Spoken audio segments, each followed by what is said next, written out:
Magandang araw mga kababayan, magandang araw sa inyong mga kababayan ko, mga suki ng ating Ka Eric Celis YouTube channel at mga nagsusubaybay sa ating live o minsan o kaya sa ating Facebook sa Ka Eric Jeff Celis Facebook account. No?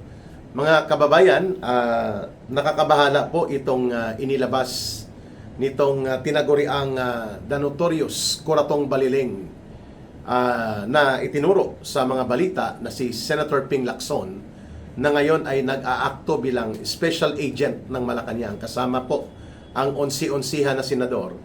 Magwo-walk out na naman daw sila sa Lunes para walang quorum, so hindi maka-proceed legitimately ang sesyon sapagkat ina-anticipate po nitong onsi-onsihan ng mga senador ni Marcos at ni Romualdez. Hindi sila senador ng Republika ng Pilipinas, bagamat sila ay nakaupo dyan, ang interes na isinusulong nila, interes na mga nagpapanatili sa pandarambong at pangungurakot sa gobyerno led by Marcos and Romualdez. Kaya ang mga senador ni Marcos at Romualdez, hindi senador ng mamamayan, itong onsi-onsihan, Tito Soto, Ping Lacson, si Gatchalian, sila Hontiveros, si Pangilinan, si Bam Aquino, ang magkapatid na Erwin at Rapi Tulfo, sila Lito Lapid, sila Subiri at JB Ejercito, sila po ang tinaguriang si Kiko Sharon Pangilinan. Sila pong tinaguriang onsi-onsihan. No, nag-uunsihan sila, so uunsihin na naman nila ang taong bayan. Akala nila hindi natin ito mapapansin. Mag-walk out sila, ang rason nila, magpipiknik, ano na naman, mag-group meeting, mag-group photo o mamamasyal sa Luneta, no? Kung ano-ano na lang kabulastugan, this is a very clear na paglapastangan sa mandato na ibinigay ng taong bayan sa kanila. Dapat mag-resign na kayo, mag-resign na kayo. Ano pang walk out ang gimmick ninyo? Resign!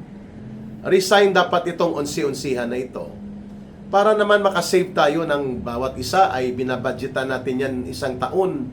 Siguro ang sahod nila, privileges, at mga diskarte sa pundo, hindi yan bababa sa mga, pagpalagay mo na lang, mga 30 million a year.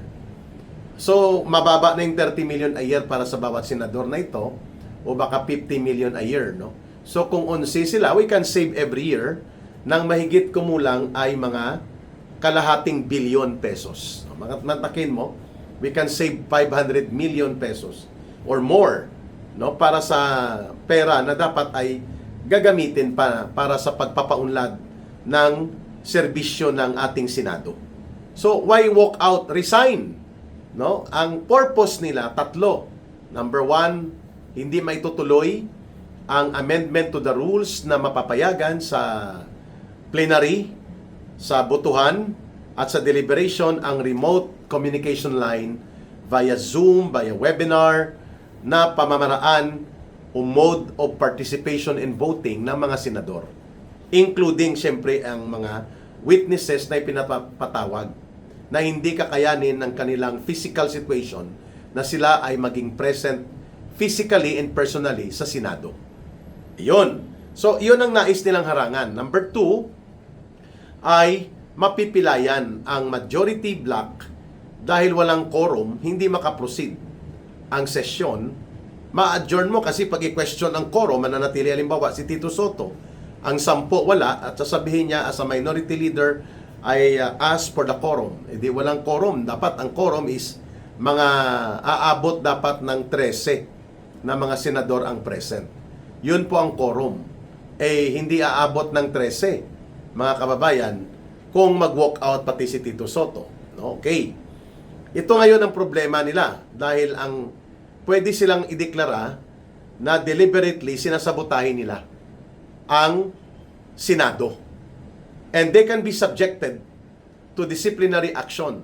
Pwede silang patawan ng suspensyon ng majority. Kailangan maghanda po dito ang majority block. Ano ang legal basis para sa pagpataw ng suspension. Halimbawa, isuspend sila for 60 days preventively at hindi sila papapasukin sa Senado dahil sila ay nananabutahi. Ginagawa nila ang pagsasadya, intentional and serious na pagsabotahe sa sesyon ng Senado. So pwedeng gawin po yun laban sa kanila kung mayroong makikita na legal na batayan para ipataw ang disciplinary action. Okay? So kung mag-walk out ulit sila sa Lunes, kailangang may mga abogado na nakahanda na ang Senado, ang 13 brave senators para i-guide ang magiging desisyon na ito. Aabot ito sa korte. No? Siyempre, i-challenge nila ito ng unsi-unsian group. Ang importante, manindigan dito ang mga senador. Number 3 point natin, utos na po ito ni Marcos. Kumpas na po ito ng mga mandarambong. Kasi aantayin na nila na mawala si Senator Jingo Estrada physically, and then isa pang senador like Mark Villar or Joel Villanueva or either si Senator Chis Escudero. So magiging -3. Magiging 10 na lang ang matitira sa aktual na bilang ng mga senador na nasa majority block. So kung magkaroon ng botohan on motion or sa anumang mga deliberative decision in the plenary, 10 lang ang makakapagboto sa majority block. 11 ang minority. So, magkakaroon ngayon ng aktual na problema sa kapasidad at lakas ng majority block. Dahil ma-overrule sila ng minority na unsi-unsiyan dahil 3 ang wala sa kanila. Posibilidad yan. Kaya minamadali ng mga grupo ng unsi-unsihan na mga alipores na senador na tauhan ni Marcos at ni Romualdez, hindi ito taga pagtanggol ng Republika ng Pilipinas at interes ng mamamayan. Itong binanggit kong unsi-unsihan, markahan po natin sila dyan, ha. Kasama dyan si Mig Subiri na nagkukunwa-kunwari ang nagdrama-dramahan sa mga taga Mindanao dahil napuruhan siya, no. Huwag tayong pumayag na natatahimik tayo, mga kababayan. So ang disenyo ng walkout na ito ay para maihabol ang paglabas ng arrest order laban kay Jingo Estrada. So mag-1. So 11-11 na lang ang aktual na mangyayari dyan. Na bilang wala si Bato de la Rosa, wala si Jingo Estrada sa Lunes or Martes. Kung ihahabol ang pagpupumilit na mag-release ng arrest order na non-bailable ang krimen na ina-allege laban kay Senator Jingo Estrada, -2 na ang 13-11 sila. At kung ihabol pa ang iba pang kaso, at pati si Senator Bongo tinatarget na rin para sa ICC arrest order na ito, talaga namang mawawala ang bilang or yung number advantage ng majority sa majority block sa aktual na botohan. Pero sila pa rin ang nagko-control, nagpa-preside, pero yung numero nila sa botohan, sa deliberation at sa division of the House so-called sa botohan, talo sila. Kaya mag-walk out itong grupo nila Coratong at ni Itbulaga at ng unsi-unsihan na ito. Para hindi maabot ang numero sa majority block and so that they will become yung tinatawag na majority nga kayo pero kulang ang numero nyo sa pagbubutuhan, talo kayo sa amin. Yun! Sana po ay manindigan dito ang the 13 brave senators, of course, minus Bato de la Rosa right now, na ilusot na at ipagpapatuloy nila ang sesyon na i-approve nila ang amendment doon sa Rules of the Senate na papayagan po ang remote communication line participation upang kahit nakakulong man sakali si Senator Jingo Estrada or sino pang isa pang senador at wala din si Senator Bato de la Rosa, the Senate majority number and the majority block will remain na sila ang mangingibabaw. Baluktot na baluktot, tarantadong tarantado, at basurang basura itong mga anunsyo ni Senator Coratong Ping Lacson upang ipagmayabang pa niya na mag-walk out na naman sila sa Lunes. Sige nga, ipinapanawagan natin sa taong bayan na maglunsad tayo ng condemnation rally sa harap ng Senado sa Lunes, sa siguro mga maganda kung umaga nandun na tayo, mga 10 or 11 a.m. Magdala po tayo ng mga tubig, pang inom sa laban sa init, pang punas ng pawis, extra t-shirt. At skyflakes or pandesal, pwede na. Mag-ambag-ambagan tayo, let's go to the Senate.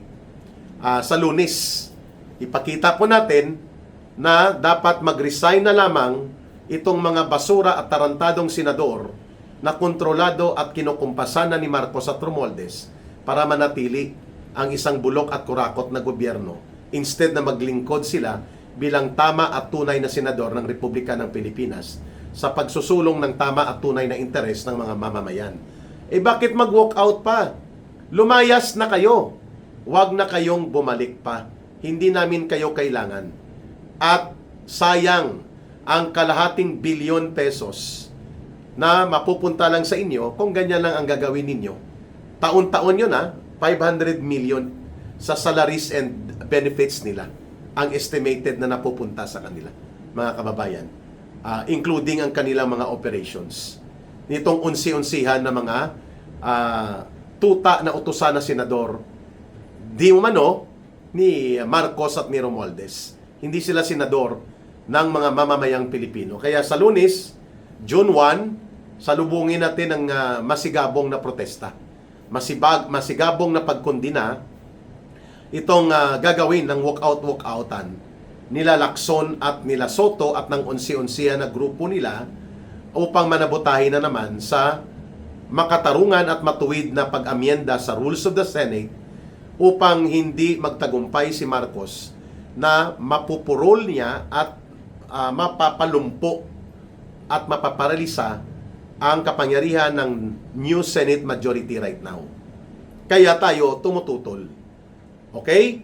So, panawagan na rin natin po ang pag-resign hindi lamang ni Marcos Jr., kundi mismo nitong mga alipores ng Malacanang na nagkukunwaring senador sila, pero interes ng mga mandarambong at mangungurakot ang pinagtatanggol nila sa loob ng bulwagan ng Senado.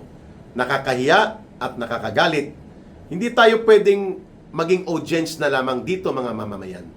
We have to push back. We have to exercise ang ating demokratikong karapatan at kalayaan na magpahayag, including ang pagkukondina natin sa balasubas at tarantado na plano na ito nila Ping Lacson, nila Tito Soto, nila Subiri, at ng mga Tulfo Brothers at mga kasabwat nila sa unsi-unsihan group. Kasama dyan itong si Wow Dagat, Kiko Sharon Pangilinan, si Ontiveros at sila Bam Aquino, at sila Ejercito at Subiri. Mga kababayan, we are the source of their power. Tayo po ang nagluklok sa kanila dyan. Tayo din po ang magtatanggal sa kanila dyan sa pagiging balasubas at tarantado na mga miyembro ng Senado. Dahil ginagamit nila ang kanilang posisyon at kapangyarihan hindi para sa pagtatanggol ng mamamayan at interes ng ikabubuti ng lipunan, kundi sa kanilang personal na kapakinabangan bilang mga attack bulldog ni Marcos laban sa kalaban sa oposisyon. Mantakin mo mag-walk out para isabotahe ang sesyon at hindi matutuloy ang lehitimo na proseso ng pag-amyenda doon sa mga rules ng Senado. Hindi ba yan ay katarantaduhan at kagaguhan? So wag nating hayaan na maging tarantado at gago ang ginagawa nitong mga unsi-unsihan na senador ni Marcos at nila Romualdez. Let's bring them to their proper place by calling out for their resignation. At nang sa ganon makapag-save ang taong bayan ng pera at resources at masave natin ang ating bansa sa kahihiyan na mayroon tayong bulok at mga basura na uri ng senador na nakaluklok dyan at nagagamit sila sa maruming laro ng politika ng bulok na administrasyon ni Marcos at kasabwat pa si Romualdez. Ayan. So, it's going to be a call 10 o'clock or 11 a.m. in the morning, June 1. Let's proceed sa Senate premises. Sa papuntang Roas Boulevard yan, yun lang problema kasi hindi yan daanan ng mga MRT or LRT direkta o ng mga transportasyon sa jeepney. So, hanapan po natin ang paraan na makapunta tayo doon sa harap ng Senado sa June 1. It's a day of the call of the people na kung hindi kayo mananatili na ipagtanggol ang sarili ng integridad at kalayaan ng Senado at gagamitin nyo pang pwesto nyo at kapangyarihan para balasubasin at tarantaduhin ang Senado at mag-walk out lang ang gagawin nyo, at magiging tagapagtaguyod kayo ng interes ng mandarambong na administrasyon ni Marcos at Romualdez, you better resign. And let that be the call of the people sa darating po na Lunes, June 1. Ayan. So mga kababayan, abangan po natin ito sapagkat buong yabang at buong kahambugan pa na ipinapanawagan ni Ping Lacson na gagawin nila ang naturang hakbang lamang makapagsabotahe sila sa Senado. Pero nakalimutan nila ang isang importante na bagay. Hindi kailanman mananahimik ang mga mamamayan sa ginagawa ninyong abuso at lapastangan sa mga demokratikong institusyon na dapat ipinagtatanggol. Ginagawa ninyong kalukuhan at tarantado ang inyong ginagawa para lamang maprotektahan ang inyong boss. Hindi na ang taong bayan. Ang boss ninyo, yung mga mandarambong at mangungurakot na gusto nyong protektahan. Kaya ayaw nyo magkaroon ng matino at maayos na daloy ng pagpupulong sa Senado. Marami po tayong isisingil sa kanila. Pero ang lahat ng ito ay magsisimula na sa June 1 sa panawagan nating mag-resign na ang onsihan ng mga senador na ito nang sa ganun po ay susulong ng maayos at matino ang ating bayan. Kung mayroon pong nag-check sa abuso ni Marcos at nila Romualdez sa kapangyarihan at pundo ng bayan, kahit nang matitira dyan ay 12 actual senators lang. Di ganun lang, 12 lang ang senador kung mag-resign sila. Kung hindi sila magre-resign, ay tutusukin natin sila ng ating matalas na pagpupuna at pagkukondina sa kanila. At hindi tayo papayag na mananahimik na lamang tayo. So kita-kita tayo sa Lunes, June 1. Pero mamayang hapon, Friday, mayroon na rin po tayong vigil doon sa Senado, mga kababayan. So, isulong po natin itong panawagan na dapat protektahan hindi lamang ang 13 brave senators. Kailangan protektahan natin ang integridad, dangal at kalayaan ng isang tunay na malaya na Senado. Kaya tayo doon pupunta. At didisiplinahin natin at ating lalatiguhin itong mga nabubulok na mga senador na unsi-unsihan ang tawag sa grupo nila at ngayon ay lantaran at garapalan na nagpapagamit at ginagamit nila Marcos at Romualdez para manatili po ang pagprotekta sa administrasyong nagpapatuloy ng pandarambong at pangungurakot sa pundo ng bayan at kawawa ang buong mamamayan dahil nalulubog sa utang, nalulubog sa krisis at kahirapan ang buong mamamayan, and yet ito pa ang ipinagtatanggol at isinusulong na agenda ng mga tarantadong unsi-unsihan na senador ni Marcos doon sa Senado. Darating din po ang sama-samang pagkilos ng mga mamamayan, tiyaga at porsige lang tayo sa pagmumulat at pagpapaliwanag. Power belongs to the people, and when the people exercises power, no powerful force can stop the people to make change for society and to reform the government. Yan ang ating gagawin.